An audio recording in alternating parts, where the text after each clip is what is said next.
Welcome back everybody to another episode of Baking by the Book. This one is a really special bake that we're going to be doing today. It's from Phyllis Clark Nichols' book, Searching for the Song, and it's Sachertorte. Yeah, that sounds like something from Great British Bake Off, but I've looked at the recipe and it's really not that difficult sounding. So we're gonna give it a try and we're gonna see what we come up with. So let's get cooking.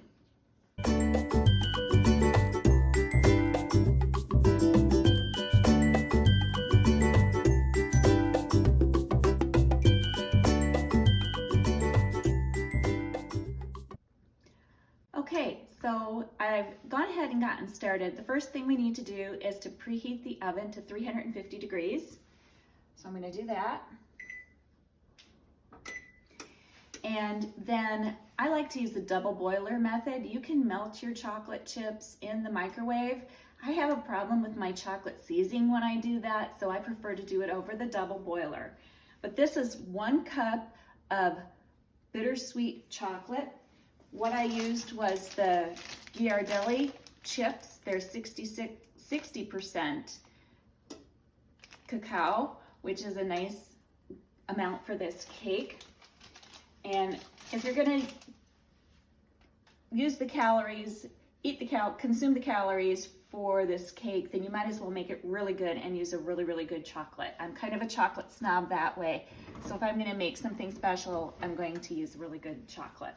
So I have mine over the double boiler here, and it's just melting very nice and slowly, and this keeps it from seizing up. So we will let that go.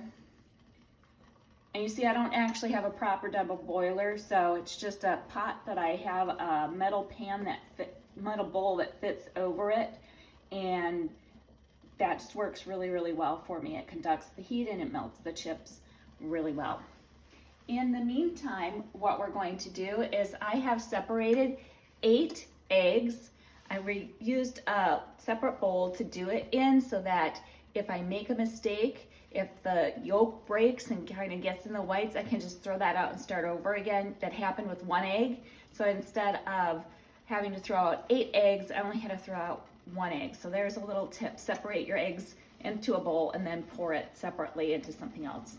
So I have this pan here with my egg yolks. They are at room temperature, and I'm just going to take and beat them lightly. So I'm going to use my mixer here, and I'm just going to lightly beat these.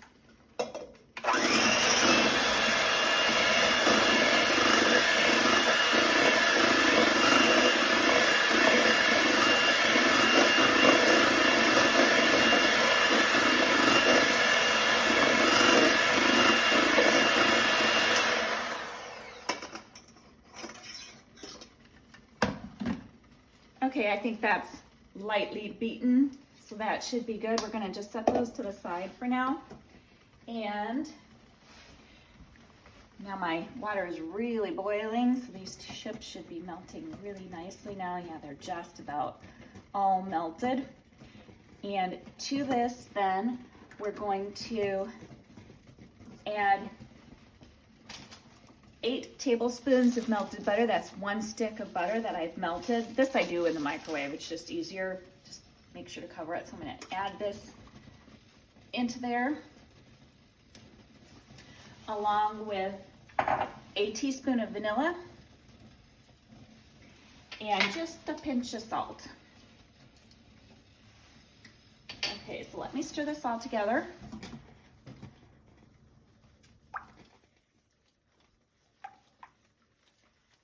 A little bit of butter that needed to melt. Yep, that's doing it really nicely in there.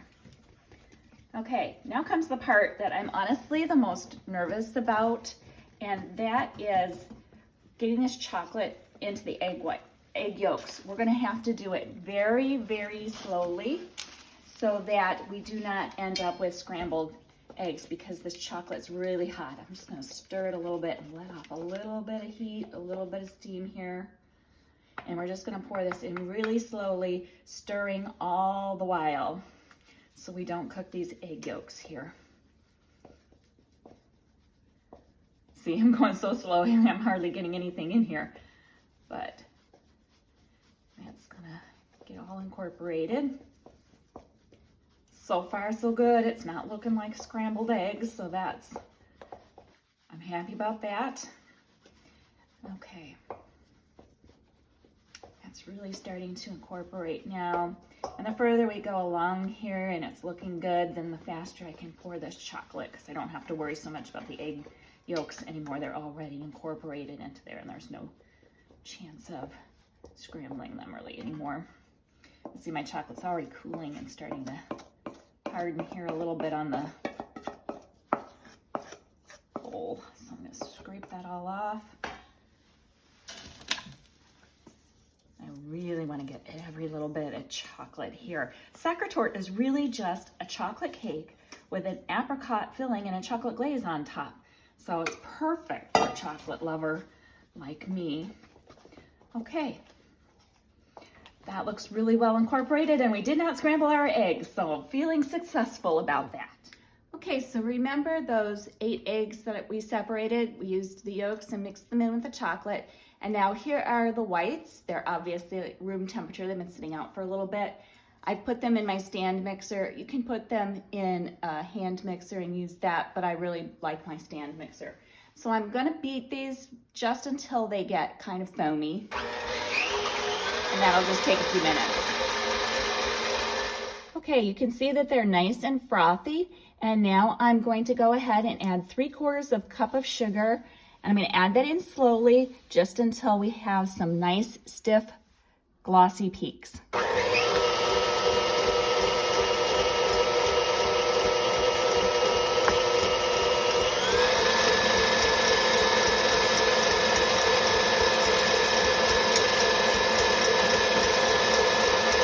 You want to do just a little bit at a time so that that sugar gets well incorporated into there.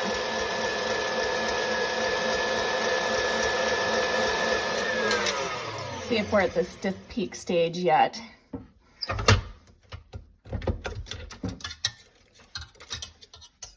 Nope, not quite yet. We'll keep beating it a little bit.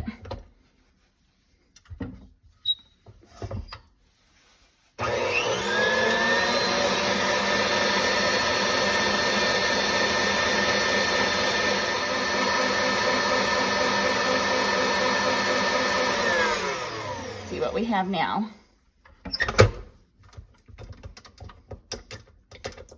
Feels better. There you can see nice stiff peaks. That peak just stays in there when I put it in. So that's exactly what we want. Okay, so we are really getting very close to being able to put this in the oven. I have my chocolate mixture and I have my egg whites that I've beaten. Now what we have to do is we have to fold the egg whites into the chocolate mixture. So, stick it on the sink. We're going to take about 1/3 of the egg whites that are in here and we are going to add them to that chocolate mixture that we have. So this is just going to start to incorporate it.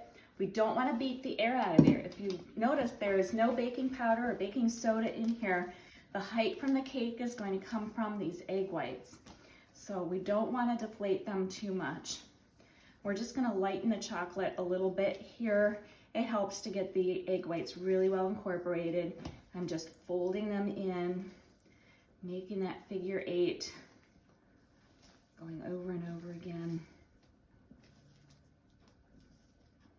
And then once we get this pretty well incorporated, so there aren't too many big streaks of egg white left. I've gotten all that chocolate. That looks pretty good. You can see that chocolate's really lightened up. Now, get all that chocolate from the bottom there. Okay, now that we have that done, we can add the chocolate mixture into the rest of the egg whites. And again, we are going to fold that all in. In fact, so that you can see better, I think I'm going to add the egg whites into this bowl. I'm just going to plop the rest of these in here, being very careful how to treat them very gently.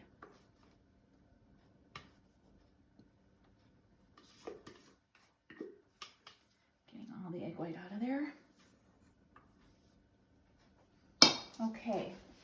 So now I'm just going to continue that folding process over and over again until I get these egg whites completely mixed into this chocolate.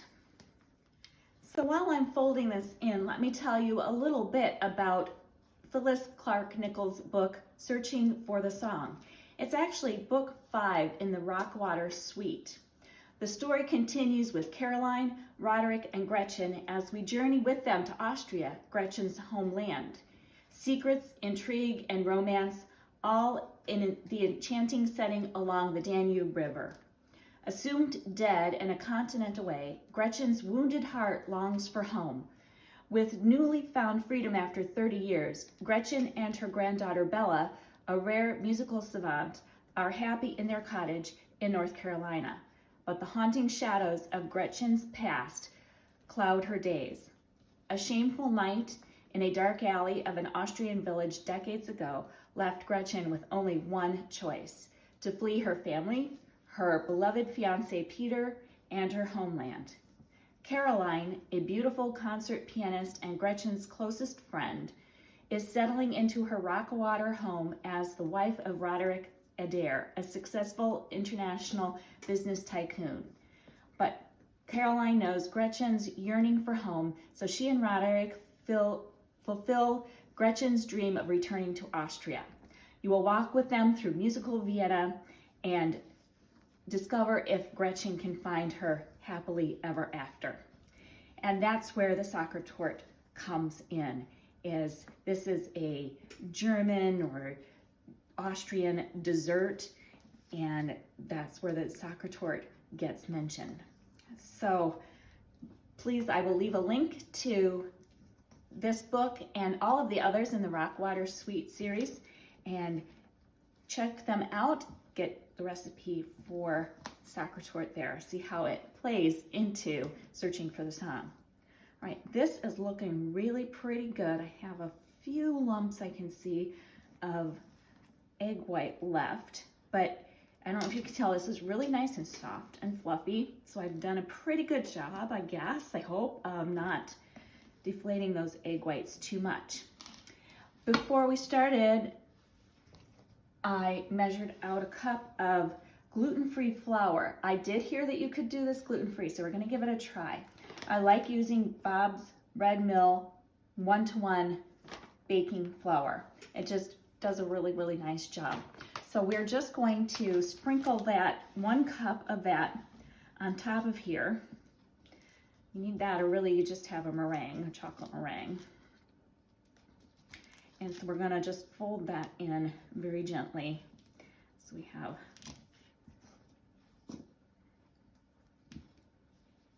a cake. You can see in front of me before we started, I took 2 cake pans. I sprayed them with some baking spray. I cut some circles from parchment paper and laid them in the bottom, and then just lightly did a coat of baking spray on top of that as well. And you can use 1 9-inch cake pan if it's at least 2 inches deep. Mine are not 2 inches deep, so I have to use 2 of them. I read that it's better to use just 1 because then the cake stays a little bit more moist. So we're just gonna have to be really, really careful to not overbake these cakes because we don't want them to be dry. And so I'm just about done incorporating the flour here, and we're just about ready to put them in the pans and stick those into our oven preheated to 350 degrees. Just a little bit more flour there that I'm finding. And sometimes you'll get little pockets of flour, and I thought it was all incorporated, and I found a pocket of flour there. So that's why you should always go and make sure you got it all. Scrape it from the bottom really, really well. That's where you're gonna find that hidden flour. Now I think we have it just about all incorporated. That wouldn't be fun to find some flour caught in there. Okay, that's looking pretty good. And now we are ready to put this into our 2 pans. Put half in. I'm eyeballing it. If you really, really want to be precise, you could put it on a scale and measure it, but I am not on the Great British Bake Off, so I can do it this way, sort of eyeball it. I think I haven't eyeballed it quite correctly, but we'll see. Might have to steal a little bit of this to go in here. Yeah, I'm not the neatest cook in the whole world, as you can see, but I'm just going to spread this out a little bit. And spread this one out. Actually, this looks pretty good. They're going to be fairly even, I hope.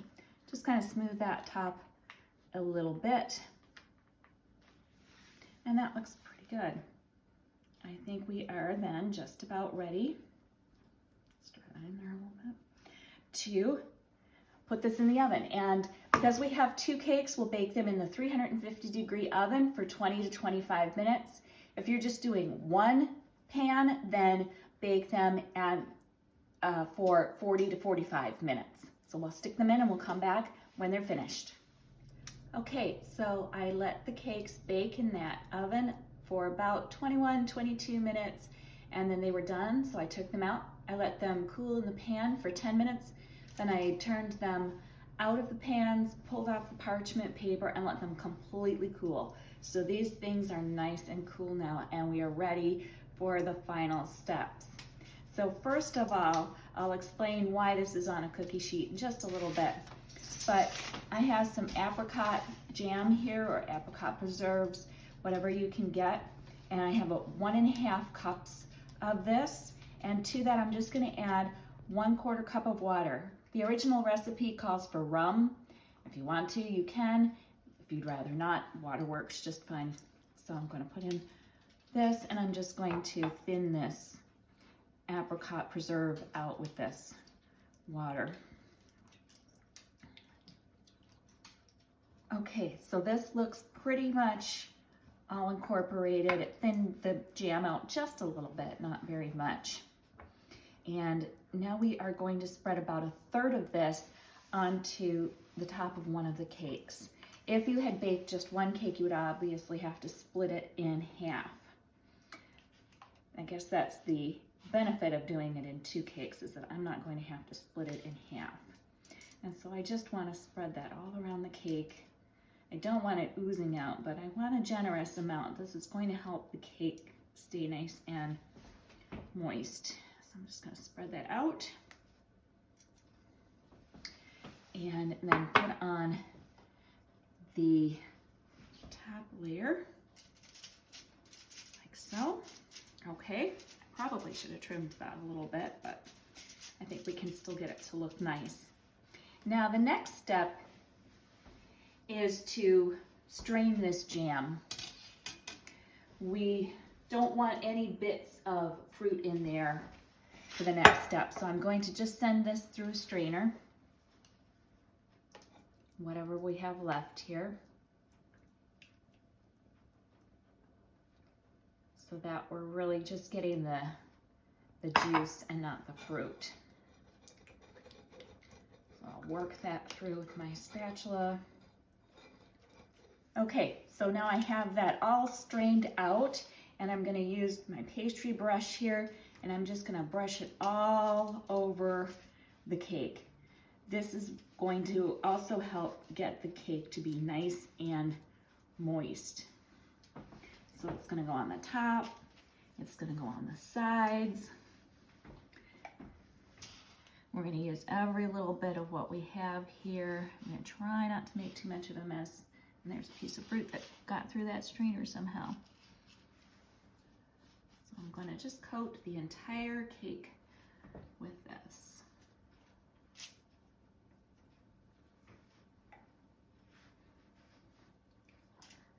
And then once I have the entire cake coated, I'm going to let this sit for a while, maybe up to an hour long, just to allow that jam to seep into the cake and to make it nice and moist. So Then in the meantime, on the burner behind me, I have 1 cup of semi-sweet chocolate chips.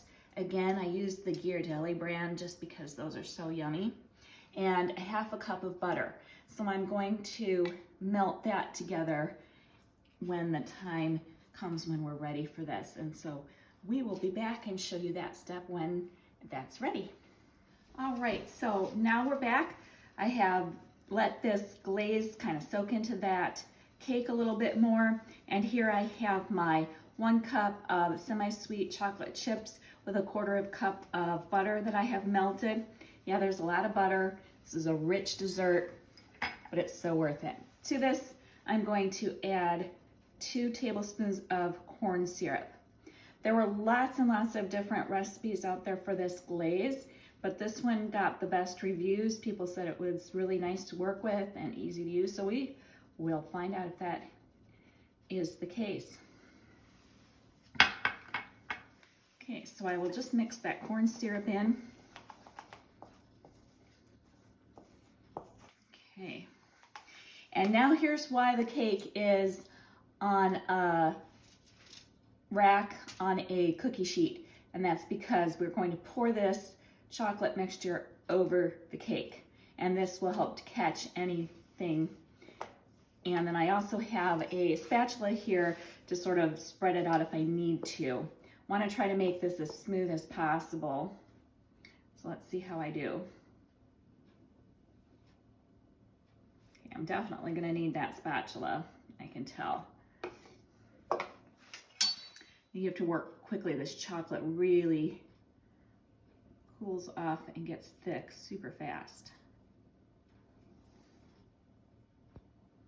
So I'm just going to spread this out here. And we do want it down the sides too, so now I'm going to work on getting that down the sides here a little bit. Okay. I'm just going to smooth that out around the sides. I think instead of trying to pour it, I'm going to actually use my spatula to get that on there. Try to show you here in the front. I can't exactly see what I'm doing, so hopefully I'm spreading it on there.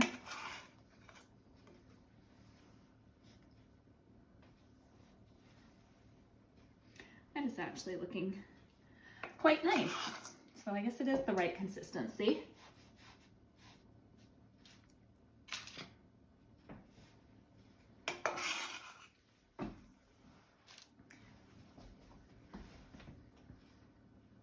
Just gonna grab the back here. I know you all can't see that, but I want to get that back looking just as nice as the front. Get this all the way to the edge here.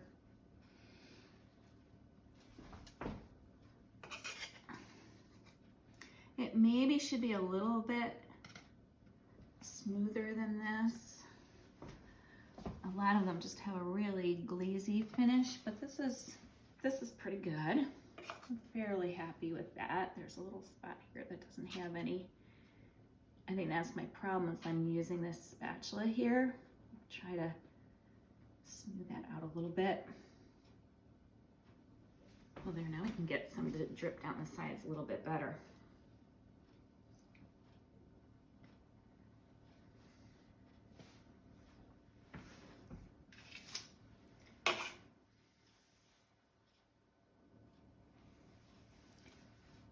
Like that, and then we can fill that all in.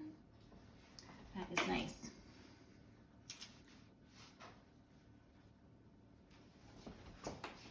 Now be careful, don't drag it too much here because I see I'm getting too much chocolate off and I'm seeing the apricot jam underneath there. So you want to do it a little bit, but not too much. Okay, I'm going to smooth it out in the back here. Now, Sachertorte, traditionally, you write the word Sacher on top of there, not S-O-C-C-E-R, no, it's S-A-C-H-E-R. It's a German word. I'm not really sure what it means. If I find out, I'll let you know. And we're gonna just put some of this chocolate that we have left. We'll put it into a piping bag If you don't have a piping bag, you can use a Ziploc bag, one of those slider bags. Those work really, really well, and just get it into one of the corners. That's just what you need. But I have piping bags, so I'm gonna use this, and I'm gonna scrape the rest of this chocolate into there, and we'll see if I can write the word soccer. It said you can even like make some decorations around the edge. We'll see how much chocolate we actually have left here and how much we can get done before this gets too hard. That's the thing. And that's why I'm not putting a tip on this, because it may just get too hard. I don't have a lot of chocolate left. I'll be lucky if I'm able to write soccer on here.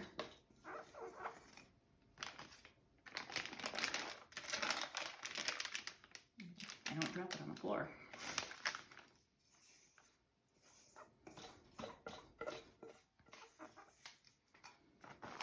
All right, I'm trying to get every bit of chocolate out there so I can at least write the word soccer. I could, I suppose, always melt more chocolate if I wanted to. Okay.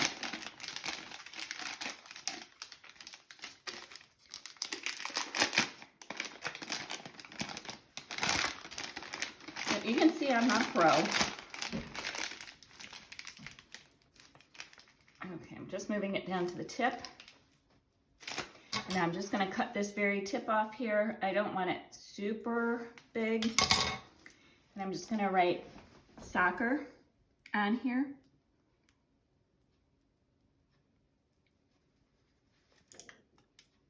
S-A-C-H,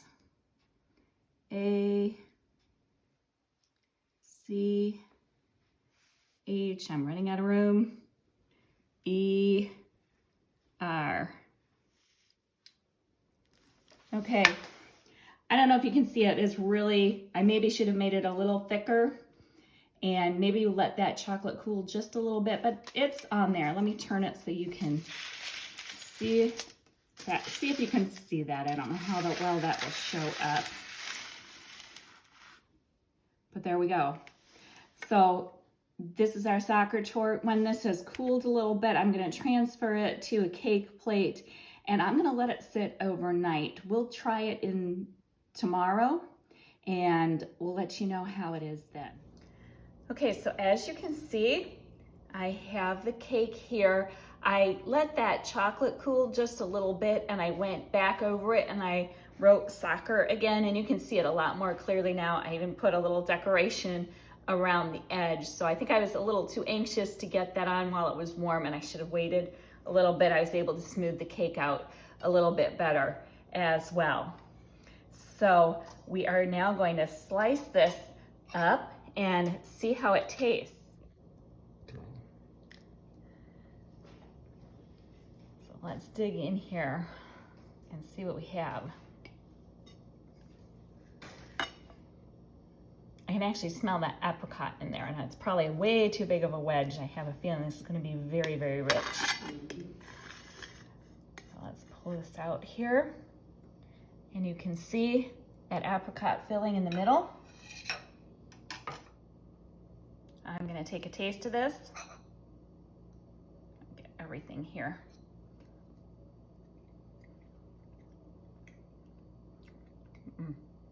That is delicious. This hasn't sat yet even 24 hours, and that cake is nice and moist. You can leave it for up to 2 days to allow that cake to really get nice and moist. That apricot is really a nice, it plays nicely with that chocolate. It's really good, and it really complements it very well. So, Sachertorte sounds fancy. It's a little bit of work, but not too much, and in the end, you're gonna have something you really, really love. So thank you, Phyllis, for this recipe. It's great. You will find all of the links for this recipe, for Phyllis's books, and everything else down in the description box below. So check that out. And we will see you next time.